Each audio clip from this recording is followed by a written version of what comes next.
Arthur and Merylin held fast within the keep. Arthur told Merylin exactly what had happened, from the open grimoire on the council table. Pan piped up. "Good on you. Boy, I knew you wouldn't let us down," when Arthur recounted his reply to Golgothos' offer. The chamber door slammed open. "Prince Arthur, you must come quickly. Thrawn has returned from the front of battle, severely wounded."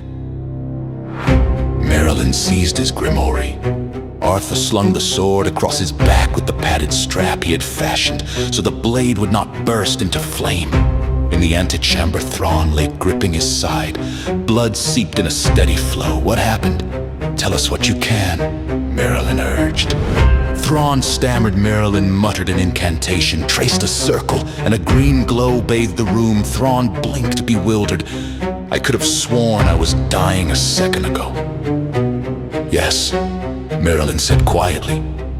"You or I have extended your body's life for a short while. So, I'll live?" Thrawn asked, hope-filled.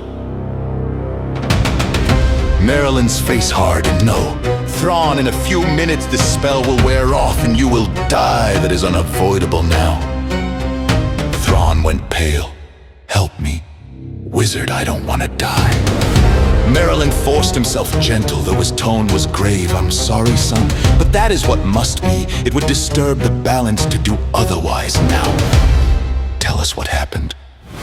Thrawn coughed and explained, voice thin. "We were tracking a horde moving east. We set to ambush, but the tracks were a lure. The real army lay hidden along the path. They struck before we could draw. Your father fought through them and faced that Black King. I tried to reach him, but before I could, he felled your father in battle and then cut me down in one stroke. He left me alive so Arthur would know the truth. He had a message for him. He said, 'Can you still admit defeat, boy?'" Thrawn trembled. "Will it hurt?" "No," Merylin said softly. "Your suffering will end. You will drift into a sleep you will not awaken from." Before Merylin could finish, Thrawn's eyes closed. The man slipped away. Merylin rose and assessed their urgency. "We must get you out of here as quickly as possible," he told Arthur. "What about you?" Arthur asked. "I'll cover your escape," Merylin answered. "We cannot allow the Dark One to take that sword. If he does, none will stop him." Pan's voice came faint from the grimoire. "Traveling with you lot has never been dull. I have an idea, but we must hurry to your tower. Arthur, you must get as far from the castle as possible." Arthur hesitated. "Why? What are you planning?" Pan chuckled. "I'm gonna blow both him and this castle to kingdom come. He may claim many lands, but Pendragon will not be one of them." Arthur, grim but resolved, darted for the secret tunnel his father had built for just this kind of night. At the tower, Pan shifted back into his half-goat form. "I saw these ingredients when I first came with you and made note of them," he said as he scrambled through shelves, bottles of sulfuric and nitric acid sugar. All Merylin's eyes widened. Careful with those, they eat through flesh and are dangerously unstable together. Pan didn't slow. "I know, I'm counting on it." He mixed juggled vials. Hum and Merylin watched unsettled as Pan combined acids, sugar, and oil. "Are you sure you know what you're doing?" Merylin asked. Pan grinned, oddly proud. "Did you ever hear about the destruction of Sodom and Gomorrah? Long ago, the sages had a device to show reflections of future things I learned from their mirrors. One day, people will call this nitroglycerin. I found hints of a warrior from a time ahead. He watches us, and sometimes I feel his presence." Gadriel sensed it too. Who he is, or why he cannot help, I do not know. But for now, hold these. He pressed 2 bubbling vials into Merylin's hands. "Okay, it's ready. Which way to the gunpowder room?" Across the courtyard, Merylin glimpsed the swarm of shadowed figures moving from the forest. They'll be here any second. Hurry, Pan, he shouted. Pan darted for the pantry on a lark. He burst back minutes later, panting and holding, ridiculously, 2 potatoes. Usually we'd need lightning to spark the mix, he said, breathless. We'll improvise. Merylin nearly laughed. How do you get lightning from a potato? With a mischievous tug, Pan produced a long, thin copper wire from his beard with this. The Dark One's army crashed through Pendragon's outer defenses. Golgothos himself rode to the gate to claim his prize inside. The minions searched the castle. They pried open the gunpowder room, their careless entry tripped a rudimentary mechanism.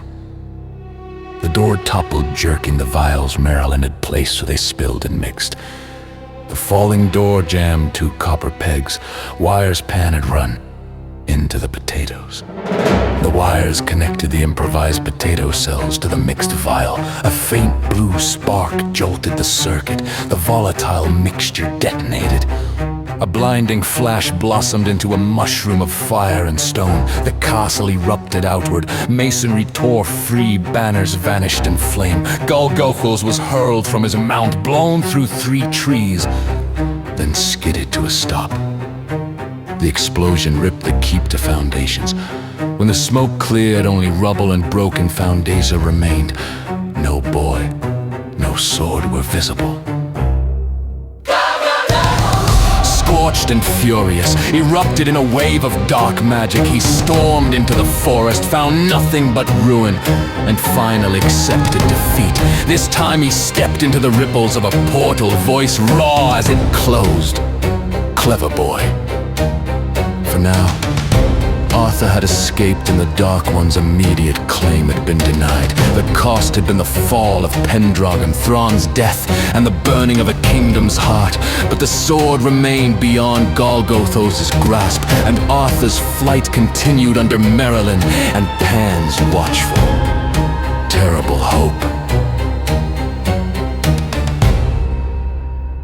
Arthur emerged at the end of the tunnel his father had built beneath the pantry cupboard.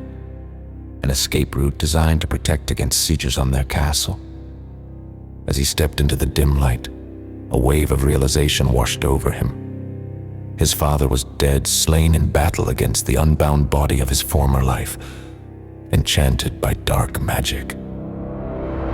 He sat, lost in thought, when an earth-shaking boom jolted him from his reverie. He stumbled and fell as a cloud of dirt erupted from the tunnel entrance. From the chaos, he faintly heard Merylin's voice calling, "This way, I see light." Merylin emerged, followed closely by Pan. Arthur rushed toward them, relief flooding his heart. "You're alive! From that thunder, I thought you were both dead." Merylin coughed, brushing dirt from his clothes. "Yes, we're fine. No thanks to Captain Volcano here," he said, irritation clear in his tone. Pan, taken aback, retorted, "It worked, didn't it? Besides, the boy is safe, and that's what matters, right?" They gathered in a small wooded glen, pondering their next steps. Merylin broke the silence. "I must go see my people. I'll leave you too with my good friend, Morgana, hidden within a mystical forest similar to your own, Pan." Pan scoffed. "Ah, the tales of the dark fake queen, so you're the reason she was exiled, the pixie lover." Merylin turned to Arthur, his expression serious. "You must never mention what you see here to a mortal, swear a blood oath upon it." He extended his hand, a customary gesture of old Arthur hesitated, but then placed his hand in Merylin's. With a swift motion, Merylin cut a small mark on Arthur's palm where the lines intersected. "Now your destiny is bound to this agreement. Fulfill your promise or forfeit everything you hold dear, for your soul will pay the price of your deception."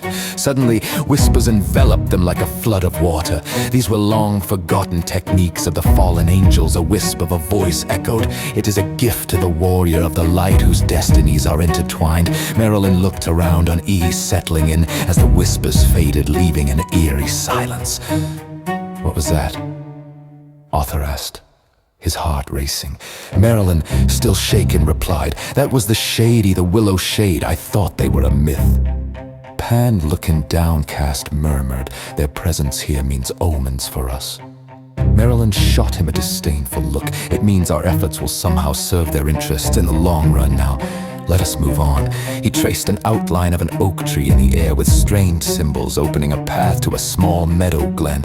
A cozy house stood in the field, and the aroma of cookies wafted toward them, making Arthur's stomach growl.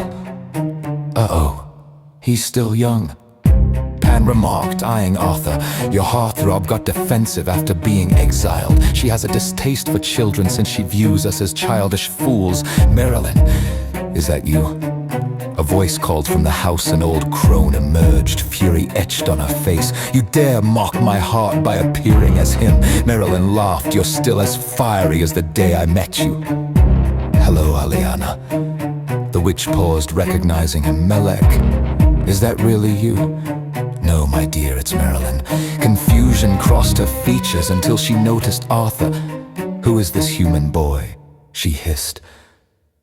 This is the second chosen one.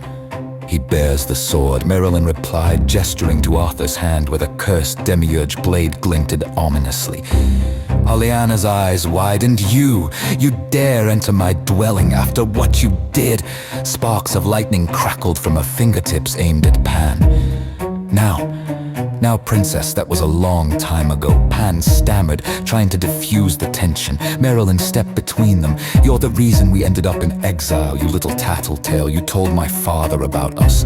Arthur watched intrigued as Merylin continued. Focus, Aliana, I need a favor. You must watch over these two while I meet the Council of Innisland. Aliana's expression shifted. How will you do that? We've been banished. Because the news I bring will demand their attention, he replied, his voice dropping. And there's something else about your sister. Aliana flinched. I have no sister. She fell behind and was killed protecting our escape from the Dark One. Arthur interjected, desperate to help. But I've seen her. She's still alive, but he's taken her prisoner. The last thing she said was to tell you she forgives you. Aliana sank in despair. If he's taken her prisoner, then she's not alive anymore. That was her soul you saw. Her expression softened. She forgives me. Merylin embraced her briefly. Now watch over them until I return. I must hurry.